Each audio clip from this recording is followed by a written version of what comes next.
Hey, what's up everyone? In this video I will show you how to deactivate your Facebook account quick and easy. So first let's open Facebook. Then we go to settings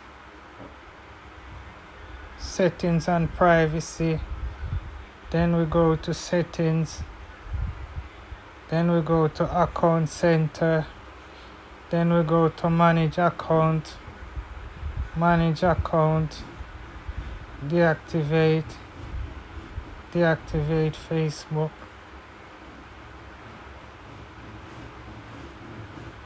And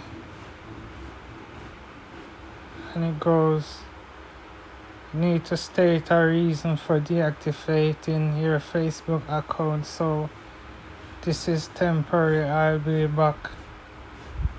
Then you go continue, and you go don't reactivate automatically, continue,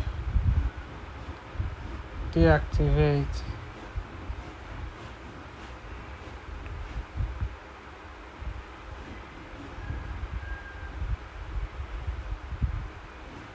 Now your Facebook account is deactivated and no one cannot find you on Facebook. Yeah, thank you.